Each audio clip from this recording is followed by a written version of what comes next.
questions over there. I was just wondering whether we need to rebase where violence is. If you're taking your reference point as a 500 per million or per 100,000 as the rate that was acceptable in the year 1200, that perhaps now the rate, that pixelated tiny rate, is the rate that should be taken as the baseline given where we are in our present history. So you've got, and is the threat now nostalgia, and that actually movements of the left and the right have a duty to really act in concert. The movements of the left concentrating on personal freedoms, and the movements of the right perhaps concentrating more on trade, so that the kind of levels of violence that permeate our societies still can become ever more unreasonable within the context of that kind of alliance. Do you mean that our standards have risen as to what kind of violence we find acceptable? Yeah. So we're kind of rooting out violence on smaller and smaller scales? Yeah. Yeah, I think that's what is going on. I think that by and large it's a good development. That is, we whole categories of violence that our ancestors would not even have categorized as violence, we now elevate to as grave moral concerns. And almost to the point where, you know, if you could time travel back and explain to people, well, it's a grave injustice that a couple of dozen vicious murderers are given a lethal injection in Texas every year, and we're trying to stamp that out as one of the main moral issues of the time. They think you were crazy. Like, what kind of bleeding heart could worry about executing a few murderers, especially in a day when common thieves were tortured to death in public spectacles. Likewise, the recent concern with bullying on the playground. In my childhood, when there was plenty of bullying, but the idea that the President of the United States should give a speech about the evils of one kid picking on another in the playground would have also seemed laughable, as like bleeding heart, panty waist, sissy stuff. That was just considered childhood.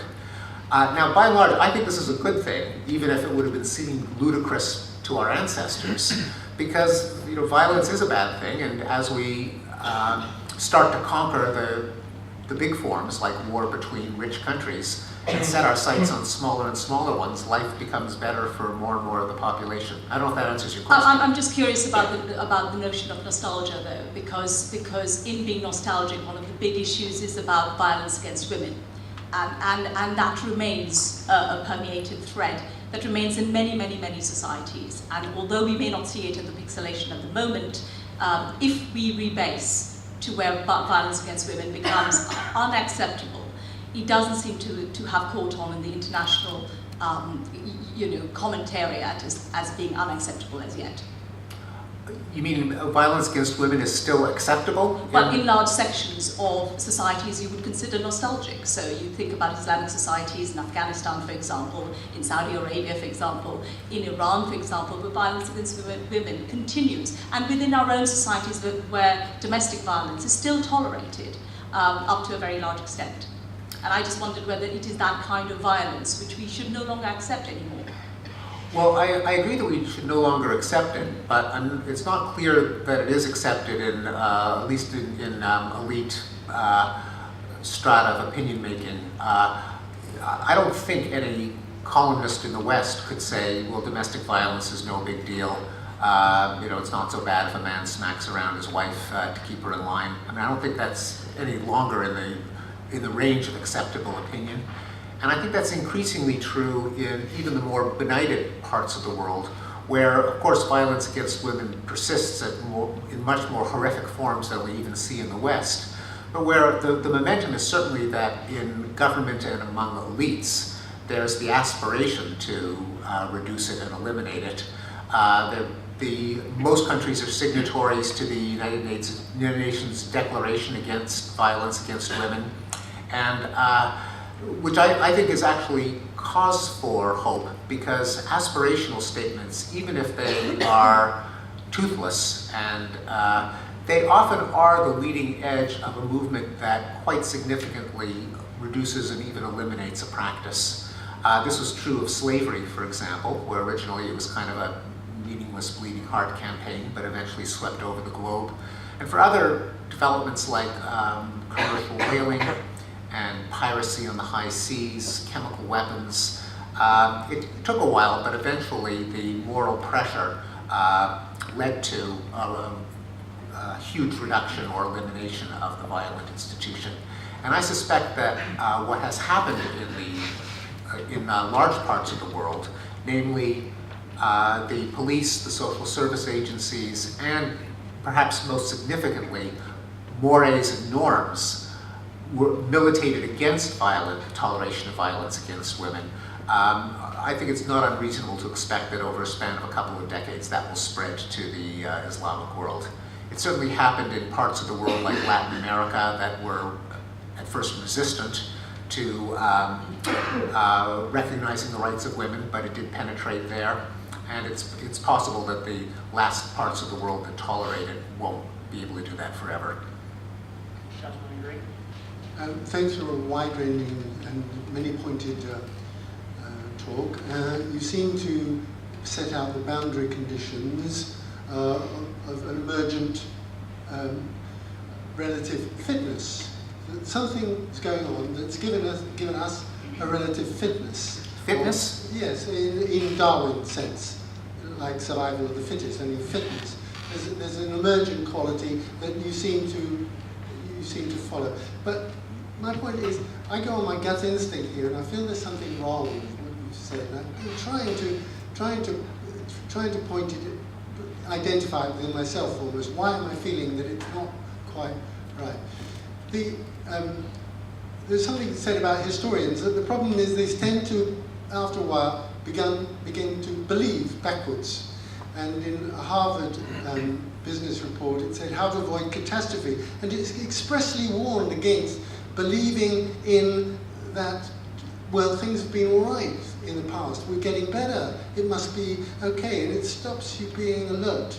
And so that's almost what is Jung came up with a phrase where he, you should know this because of psychology, it's a thing turning into its opposite. They gave a Greek word for it, which I got here, but I may not be able to say it, enantrodomia, which is a definite phenomenon recognized throughout history, even got a word for it, things turning into its opposite. Mentioned before about the EU, so that's a complacency. The EU awarding itself a new Nobel Peace Prize, or was awarded a Nobel Peace Prize. Obama awarded himself a Nobel Peace Prize. But what do we know what's going on? November, the chances are we attack Iran. And in a way... No, that won't happen in November, but anyway. Well, November, December. Your book could be used as an apology for doing that. And I'm concerned that you might be, to know whether you would be content to widen the circle by those means, because what are the consequences? The consequences is, although very few people might die in that sort of targeted thing, we would go, in terms of the dystopian society, we would go down to the bottom of the pit, because everything would just get heightened. Every liberty we ever had is going to disappear in the defense against, the Iranians. So I'm concerned, what would you think if your book was used to that end? I guess I'm having trouble following the chain of logic that would say that the book could be used as a defense for preemptively attacking Iran, because if anything, in fact, the book has a discussion of the Iranian nuclear program. It's about, by now it's a year and a half old, but it's, I think, still relevant. Which is that if, in fact, quite the opposite, if there's been an enormous change in norms in the international community against the launching of war, against the use of nuclear weapons, that would say that Iran coming close to getting the bomb, or even getting it, is not as big a deal, and that it is not worth risking a possibly calamitous war to prevent it, that other nations have had the nuclear bomb for many decades without there actually being a nuclear war, and that the chance of, say, Iran wiping Israel off the map with nuclear weapons is low enough that we should not launch a preemptive strike to prevent it, that the world is not going in that direction. It's often the fear of war that causes war, because you want to take a preemptive strike to make sure it doesn't happen. The 2003 Iraq War was a prime example, and the World War I might have been another. If the trends that I summarize are correct, namely war is becoming less and less thinkable as a live option among leaders, that in turn means that preemptive war is less and less useful. So I would argue the opposite. In fact, it's often the biggest skeptics that there has been a long peace or a change in norms that are most adamant that we ought to attack Iran, because as they call themselves realists, it's inevitable that every country will try to maximize its power by whatever means it has at its disposal. If Iran can throw its weight around with an atomic weapon, it will. Therefore, it is up to us to neutralize that threat before it materializes. So I think it's the exact opposite, as best I can tell. If you'd like to